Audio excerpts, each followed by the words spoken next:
I've always found it interesting to see how companies have tried to adapt to different environments and audiences throughout history.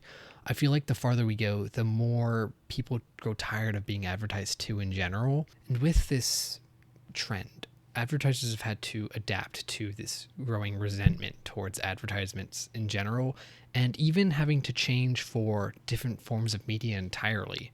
With the stagnation of cable and other traditional media, and the growth of platforms like YouTube and TikTok, advertisers have had to figure out the better ways to get their product in front of the faces and eyes of the general audience.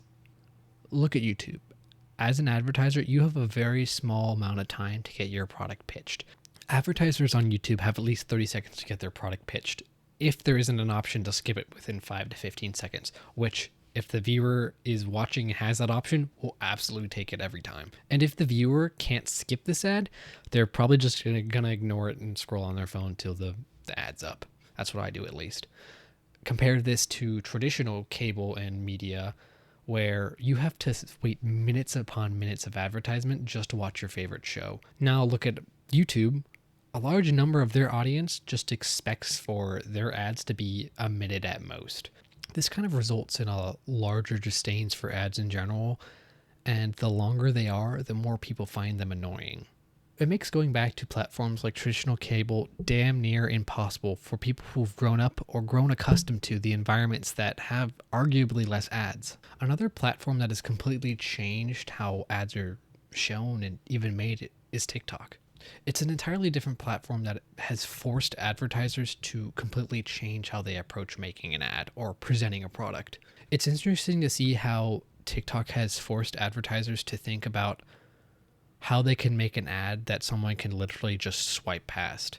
And it also has to fit in this weird vertical format that advertisers aren't used to making ads for. And trust me, if there's anyone who could figure this out, who could figure out how to get as much money and as much attention out of people as possible, it's going to be advertisers. One approach companies have taken for approaching ads on TikTok is finding people who have already amassed a larger audience on the platform and just having them make a short TikTok about the product. Then companies will pay TikTok to put that video throughout the algorithm that TikTok uses to show ads. However that works, I don't know personally. All this to say that advertising is a huge, constantly evolving industry. Companies are always competing for the attention of people, and where there's an audience, there's going to be a bunch of greedy companies trying to sell you their next product. This leads me to a more broader topic that I want to talk about, and I could possibly even make an entire video about.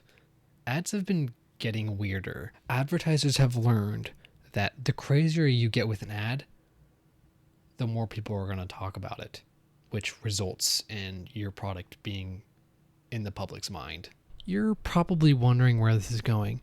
And, well, it's kind of about an advertisement I saw recently, if you want to call it that, where it kind of just shook me to the core that this was something that people thought about and actually did. I was endlessly scrolling through my phone like I normally do when I'm not doing anything, and I stumbled upon a thing a college football team did, or more or less what the Pop-Tart company did for a college football game. I found that the college football team, which is sponsored by Pop-Tart, of all things, wanted to do the world's first edible mascot. And you might be wondering, what the fuck is an edible mascot? Well, I'll tell you. They bring out this goofy little fella who they called Strawberry. A real creative of a name, I know. They really thought hard about what the name for the mascot that is the Strawberry Pop-Tarts name should be.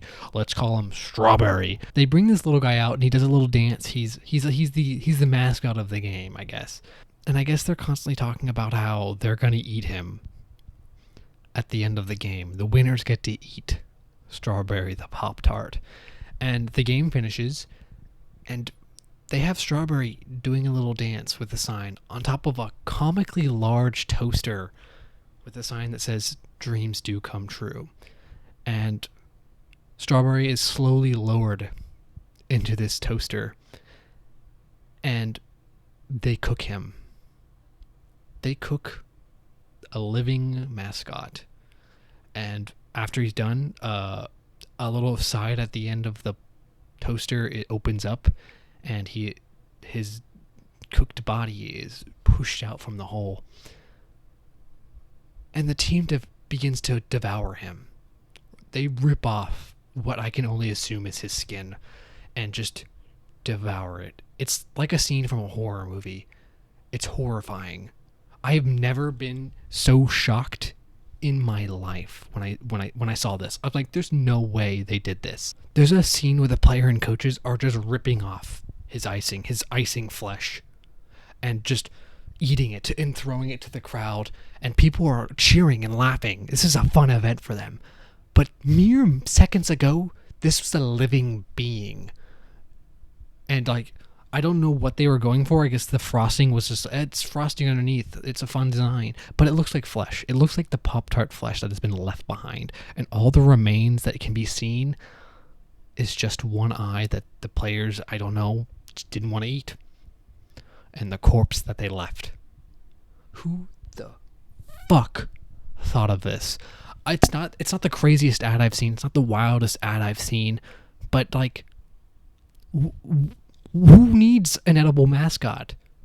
Who in their right mind at Pop-Tart was like, yeah, we need a mascot that people can eat? It's such an interesting way to approach advertising something, especially let alone Pop-Tarts. Like, everyone fucking knows what a Pop-Tart is. We don't need to destroy a living being at the end of a game just so people would eat more Pop-Tarts. Like, imagine developing an attachment for this little guy only for him to be torn apart piece by piece at the end of the game. It's like, well, now what? Overall, it's not the weirdest ad I've seen, but it's definitely up there. It's definitely a stunt that I just don't understand who thought was a good idea. I mean, clearly it was. I'm talking about it now, so clearly it was a good idea. It got people talking. But yeah, thanks for watching. Like and subscribe if you want. There's going to be weekly videos, so get ready for that. Thanks.